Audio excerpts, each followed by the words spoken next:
പറഞ്ഞു വരുന്നത്, എന്റെ സമയം അവസാനിച്ചുകൊണ്ടിരിക്കുക, ഞാൻ പറഞ്ഞു വരുന്നത് ഈ ഭരണഘടന തന്നെ സുരക്ഷിതത്തിലാണ് ഇന്ത്യയിലെ മുസ്ലിങ്ങളുടെ ജീവിതം. ഈ സുരക്ഷിതത്വങ്ങളൊക്കെ ഭരണഘടനയിലേക്ക് എങ്ങനെ വന്നു എന്നത് മാത്രം പഠിച്ചാൽ ലീഗിന്റെ പ്രാധാന്യം ബോധ്യപ്പെടും. 1946 നെഹ്റുവിന്റെ നേതൃത്വത്തിൽ ഒരു ഇടക്കാല ഗവൺമെന്റ് വരുന്നു, വൈസ്രോയി പ്രഖ്യാപിക്കുന്നു. അതിൽ ഒരു ദളിതരടക്കം 5 മന്ത്രിസ്ഥാനം മുസ്ലിം ലീഗിനുണ്ടായിരുന്നു. ആ ഇടക്കാല ഗവൺമെന്റ് കീഴിലാണ് ഇന്ത്യയുടെ ഭരണഘടനാ നിർമ്മാണ സഭ ഉണ്ടാക്കാൻ തീരുമാനിക്കുന്നത്. ആ ഭരണഘടനാ നിർമ്മാണ സഭ അന്ന് 12 സംസ്ഥാനങ്ങളാണ് ഇന്ത്യയിലുള്ളത്. അതിൽ 7 സംസ്ഥാനം ഭരിക്കുന്നത് കോൺഗ്രസ് ആണ്, 5 സംസ്ഥാനം ഭരിക്കുന്നത് മുസ്ലിം ലീഗാണ്. ഈ 12 സംസ്ഥാനങ്ങളിലെ MLA-മാർ വോട്ട് ചെയ്തിട്ട് വേണം ഭരണഘടനാ നിർമ്മാണ സഭയിലെ ആളുകൾ എത്തിക്കാൻ. വൈസ്രോയി നേരിട്ട് അംബേദ്കർ എന്താക്കി മാറ്റി? ഭരണഘടനയുടെ കരട് രൂപമുണ്ടാക്കാൻ നോഡൽ ഓഫീസറായി നിയമിച്ചു. അദ്ദേഹത്തിന് ബ്രിട്ടീഷ് നിയമ ബിരുദമുണ്ടായതുകൊണ്ട്.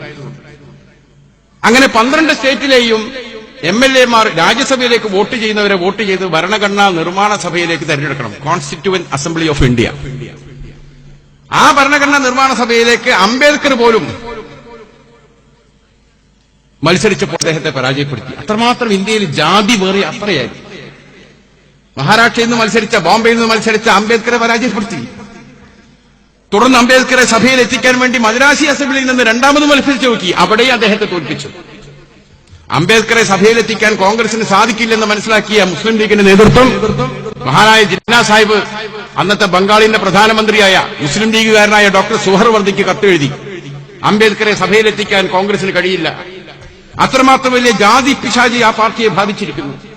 അതുകൊണ്ട് ഒരു മുസ്ലിം ലീഗുകാരനെ മാറ്റി നിർത്തി ബംഗാളിൽ നിന്നും അംബേദ്കറെ തെരഞ്ഞെടുത്ത് എവിടേക്ക് എത്തിക്കണം? ഭരണഘടനാ നിർമ്മാണ സഭയിലെത്തിക്കണം എന്ന് പറഞ്ഞ് ഡോക്ടർ സുഹർവർദിക്ക് ജിന്ന സാഹിബ് കത്തെഴുതി. അത് പ്രകാരമാണ് അംബേദ്കർ ഇന്ത്യയുടെ ഭരണഘടനാ നിർമ്മാണ സഭയിലെത്തുന്നത്.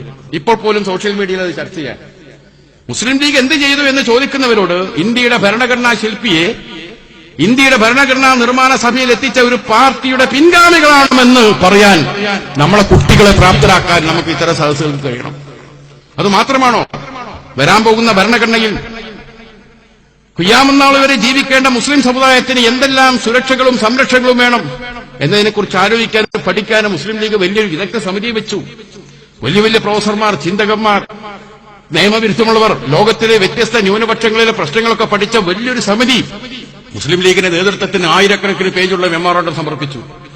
ആ മെമ്മോറാണ്ടങ്ങളെ പ്രമേയങ്ങളാക്കി മാറ്റി, 20ഓളം പ്രമേയങ്ങളാക്കി മാറ്റി. 42ഓളം സപ്ലിമെന്ററി ഡിമാൻഡ്സുമായി ഭരണഘടനാ നിർമ്മാണ സഭയിലേക്ക് ഒരു സമുദായം ഒരുങ്ങി പുറപ്പെടുകയാണ്, ഒരു പാർട്ടി. എന്നിട്ട് ഭരണഘടനാ നിർമ്മാണ സഭയിൽ മുസ്ലിം ലീഗിന്റെ ഓരോ പ്രമേയം ചർച്ചക്കെടുക്കുകയാണ്. വരാൻ പോകുന്ന ഭരണഘടനയിൽ മുസ്ലിങ്ങൾക്ക് ഇന്ന സുരക്ഷ വേണം, 1ാമത്തെ പ്രമേയം ചർച്ച ചെയ്യുന്നു. അവസാനം വോട്ടിനിടുന്നു, പരാജയപ്പെടുന്നു. 2ാമത്തെ പ്രമേയം എടുക്കുന്നു, ചർച്ച നടക്കുന്നു, വോട്ടിനിടുന്നു, പരാജയപ്പെടുന്നു. അങ്ങനെ മുസ്ലിം ലീഗിന്റെ 8ാമത്തെ പ്രമേയം പരാജയപ്പെടുന്ന ഘട്ടം വന്നപ്പോൾ മഹാനായ ഇസ്മായിൽ സാഹിബും ഖലീസ് ഉസ്മാനും എഴുന്നേറ്റു, ചൌധരിയും എഴുന്നേറ്റു പൊട്ടിത്തെറിച്ചിട്ട് പറഞ്ഞു, മതി, ഇനി പരാജയപ്പെടുത്താൻ ഞങ്ങൾക്കൊരു പ്രമേയമില്ല. ഇതൊരു ജനാധിപത്യ രാജ്യമാണ്, ശരിയാണ്. പക്ഷെ ഭൂരിപക്ഷമില്ലാത്ത ന്യൂനപക്ഷങ്ങളുടെ പ്രമേയത്തിന്റെ ഗതി ഭൂരിപക്ഷത്തെ ഉപയോഗിച്ച് തകർക്കലാണെങ്കിൽ ഇന്ത്യയിലെ ഒരു നിയമനിർമ്മാണ സഭയിലും ഭൂരിപക്ഷമാകാൻ കഴിയാത്ത ഞങ്ങളുടെ സമുദായത്തിന് ജനാധിപത്യത്തിൽ ഒരു ഭാവിയുമില്ല. ഞങ്ങൾ ഇനി ഈ സഭയിലില്ല, ഞങ്ങൾക്ക് പറയാനുള്ളത് വൈസ്രോയിനോട് ഞങ്ങൾ പറഞ്ഞോളാം എന്ന് പറഞ്ഞ് ആ യോഗം നമ്മൾ എന്ത് ചെയ്യാണ്? നിർത്തിയൊപ്പിക്കുകയാണ്. വൈസ്രോയിക്ക് മുമ്പിൽ പോയി മുസ്ലിം ലീഗ് പ്രതിനിധി സംഘം കാര്യങ്ങൾ പറഞ്ഞു. വൈസ്രോയി മഹാത്മാഗാന്ധി വിളിച്ചു. ഗാന്ധിജി കോൺഗ്രസ് നേതൃത്വവുമായി സംസാരിച്ചു. മുസ്ലിം ലീഗിന്റെ ആവശ്യം ഭൂരിപക്ഷം ഉപയോഗിച്ച് നിങ്ങൾ ഒന്നൊന്നായി തകർത്തത് ശരിയായില്ല, അതുകൊണ്ട് ഉഭയകക്ഷി ചർച്ചകൾ നടത്തണം. അതിനുവേണ്ടി നെഹ്റുവിന്റെ നേതൃത്വത്തിലുള്ള 5അംഗ സംഘത്തെ കോൺഗ്രസ് നിയമിച്ചു. ചൌധരി ഖലീസ് ഉസ്മാന്റെ നേതൃത്വത്തിലുള്ള ഒരു 5അംഗ സംഘം മുസ്ലിം ലീഗും നിയമിച്ചു.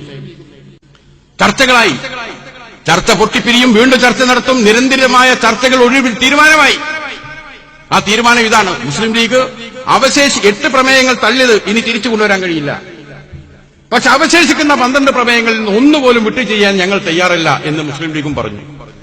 അവസാനം മുസ്ലിം ലീഗിന്റെ 12 പ്രമേയങ്ങളും അംഗീകരിക്കാം, ഒറ്റ നിബന്ധന: ഈ 12 ആവശ്യങ്ങളിലും മുസ്ലിങ്ങൾക്ക് എന്ന് പറയുന്നുണ്ട്, അതിൽ മുസ്ലിം എന്ന പേരുണ്ടാകരുത്. ഇതൊരു മതേതര ഭരണഘടനയാണ്. ഉടനെ ലീഗിന്റെ ഭരണഘടനാ നിർമ്മാണ സഭയിൽ അംഗങ്ങളുടെ യോഗം വിളിച്ചു. ആ യോഗത്തിൽ വെച്ച് ഹൈദരമില്ലത്ത് മുഹമ്മദ് ഉസ്മാൻ സാഹിബ് സംഗതി വിശദീകരിച്ചു. പലരും പറഞ്ഞു, മുസ്ലിം എന്ന പേരില്ലെങ്കിൽ പിന്നെ എന്തർത്ഥാണ്, നമ്മുടെ ഐഡന്റിറ്റി അല്ലേ. ഉസ്മാൻ സാഹിബ് പറഞ്ഞു, അങ്ങനെ പറയരുത്. ഈ 12 ആവശ്യങ്ങൾ ഇന്ത്യൻ ഭരണഘടനക്കകത്ത് കൊണ്ടുവരാൻ നമുക്ക് സാധിച്ചിട്ടില്ലെങ്കിൽ ഇന്ത്യയിലെ മുസ്ലിമിന്റെ ഭാവി ഭീവത്സമാണ്. അവന് ജീവിക്കാൻ കഴിയില്ല, അവന് വിശ്വാസമനുസരിച്ച് ജീവിക്കാൻ കഴിയില്ല, ആരാധന നടത്താൻ കഴിയില്ല, പള്ളി ഉണ്ടാക്കാൻ കഴിയില്ല, മദ്രസ ഉണ്ടാക്കാൻ കഴിയില്ല, വിദ്യാഭ്യാസം നേടാൻ കഴിയില്ല, തൊഴിൽ നേടാൻ കഴിയില്ല, ഭൂമി വാങ്ങാൻ കഴിയില്ല. എന്തിനേറെ മരണപ്പെട്ടാൽ 6 അടി മണ്ണിൽ കുഴിച്ചിടാൻ പോലും ഒരു പിടി മണ്ണ് പോലും ഈ രാജ്യത്ത് മുസ്ലിമിന് കിട്ടില്ല.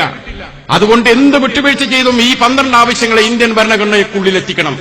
അത് എത്തിക്കാൻ കഴിയാതെ നമ്മളെങ്ങാനും മരണപ്പെട്ടാൽ നാളെ അള്ളാഹുവിന്റെ കോടതിയിൽ പടച്ചുകൊണ്ട് ഈ സമുദായത്തിന്റെ നേതൃത്വം എന്നവർക്ക് നമ്മൾ മറുപടി പറയേണ്ടി വരും. എല്ലാവരും എഴുന്നേറ്റ് ഇസ്മായിൽ സാഹിബിനെ ചുമതലപ്പെടുത്തി. ഇസ്മായിൽ സാഹിബ് നെഹ്റുവിനോട് പറഞ്ഞു, നെഹ്റുജി മുസ്ലിം എന്ന പേരല്ലേ അരോചകം, അത് മാറ്റിയേക്ക്. പകരം വിദ്യാഭ്യാസപരമായും സാമൂഹ്യപരമായും പിന്നാക്കം നിൽക്കുന്ന വർഗം എന്ന് എഴുതി വെച്ചോളൂ എന്ന് പറഞ്ഞു. അങ്ങനെ എഴുതി വെച്ചാൽ മുസ്ലിങ്ങൾ അതിൽ പെടും, അർഹതയുള്ള മറ്റുള്ളവരുണ്ടെങ്കിൽ അതും പെടും. അങ്ങനെ മുസ്ലിം ലീഗിന്റെ 12 പ്രമേയങ്ങളും ഭരണഘടനാ നിർമ്മാണ സഭ അംഗീകരിച്ചു. ആ 12 പ്രമേയങ്ങളാണ് പിൽക്കാലത്ത് ഇന്ത്യൻ ഭരണഘടനയുടെ അനുച്ഛേദങ്ങളായി മാറിയത്. ആ അച്ഛേദത്തിന്റെ പരിരക്ഷയിലും സംരക്ഷയിലുമാണ് ഇന്ത്യ രാജ്യത്തെ മുസ്ലിങ്ങൾ ഇന്ന് വരെ ജീവിച്ചത്, ഖിയാമത്ത് വരെ ഇനി ജീവിക്കേണ്ടത്. അതുകൊണ്ടാണ് CH പറഞ്ഞത്, മുസ്ലിങ്ങളും ന്യൂനപക്ഷങ്ങളും മുസ്ലിം ലീഗും തമ്മിലുള്ള ബന്ധം പൊക്കിൾ കൊടി ബന്ധമാണ്. ഒരു ഉമ്മാന്റെ മുഖത്ത് നോക്കി മോൻ പറയാണ്, നീ എന്റെ ഉമ്മയല്ല പൊയ്ക്കോ എന്ന് പറഞ്ഞ് ആട്ടിയാൽ ആ പൊക്കിൾ കൊടി ബന്ധം ഉള്ളിടത്തോളം കാലം അത് സത്യമായി നിൽക്കും. ഇനി എന്റെ പ്രസംഗത്തിന്റെ തുടക്കത്തിലെ പ്രയോഗത്തിൽ വരാം. ആദ്യം ലീഗാണോ പിന്നെ സുന്നിയാണോ മുജാഹിദാണോ ഉള്ള ചോദ്യക്കാരോട്, നിങ്ങൾ ഇന്ന് നടത്തുന്ന ഈ പ്രവർത്തനങ്ങളൊക്കെ സ്വാതന്ത്ര്യം ഈ ഭരണഘടനാ പരിരക്ഷയിലൂടെ കിട്ടിയതാണ്. അത് മനസ്സിലാക്കുക. സഭയിൽ വെച്ചൊരു ചെറിയൊരു പ്രയോഗം നിങ്ങൾ പഠിക്കണം. ഇഷ്ടമുള്ള മതം സ്വീകരിക്കുവാനും വർജിക്കുവാനുമുള്ള സ്വാതന്ത്ര്യം എന്ന ഭാഗം വന്നപ്പോൾ ഇസ്മായിൽ സാഹിബ് അവിടെ ഇടപെട്ടിട്ട് അത് മാത്രം പോരെ നെഹ്റുജി, പ്രൊപ്പഗേഷൻ, അത് പ്രചരിപ്പിക്കാൻ പ്രബോധനം ചെയ്യാനുള്ള സ്വാതന്ത്ര്യം കൂടി അതിൽ എഴുതി വെക്കണം എന്ന് പറയും. ആ ഒരു വാക്ക് പറയാൻ ഇസ്മായിൽ സാഹിബ് വിട്ടുപോയിരുന്നെങ്കിൽ, മുസ്ലിം ലീഗ് വിട്ടുപോയിരുന്നുവെങ്കിൽ ഈ രാജ്യത്ത് വയല് കിടക്കൂല, ഈ രാജ്യത്ത് മദ്രസ ഉണ്ടാവില്ല, ദീനീപരമായ ഒരു അടയാളങ്ങളും ഉണ്ടാവില്ല. കാരണം പ്രബോധനം ചെയ്യാനുള്ള ഭരണഘടനാ അവകാശത്തിന്റെ പുറത്ത് അതൊക്കെ ഉണ്ടാവുള്ളൂ. അപ്പോൾ മുസ്ലിം ലീഗ് പോരാടി നേടി ഇന്ത്യയുടെ ഭരണഘടനയിലേക്ക് എത്തിച്ച പരിരക്ഷയുടെ സംരക്ഷണത്തിന് പുറത്താണ് നിങ്ങൾ ദീനുണ്ടാക്കിയത്, നിങ്ങൾ സുന്നി ഉണ്ടാക്കിയത്, നിങ്ങൾ മുജാഹിദ് ഉണ്ടാക്കിയത്, നിങ്ങൾ മദ്രസ ഉണ്ടാക്കിയത്, നിങ്ങൾ അറബിക് കോളേജ് ഉണ്ടാക്കിയത്, നിങ്ങൾ മഹാസമ്മേളനങ്ങൾ നടത്തുന്നത്. ഏതാ വലുത് എന്നുള്ളത് തീരുമാനിക്കുക. മുസ്ലിം ലീഗ് എന്ന സംഘടന അവിടെ ഇല്ലായിരുന്നുവെങ്കിൽ, മുസ്ലിം ലീഗ് ഇത്തരത്തിലുള്ള പോരാട്ടം നടത്തി ഇത്തരത്തിലുള്ള അവകാശങ്ങൾ ഭരണഘടനയിലൂടെ സ്ഥാപിച്ച് തന്നിട്ടില്ലായിരുന്നുവെങ്കിൽ നിങ്ങളെ ഗതി എന്താണെന്ന് ചിന്തിക്കാനുള്ള ബുദ്ധിയെങ്കിലും നിങ്ങൾക്ക് വേണം. അതാ പറയും, ഇതിവിടെ നിലനിൽക്കണം.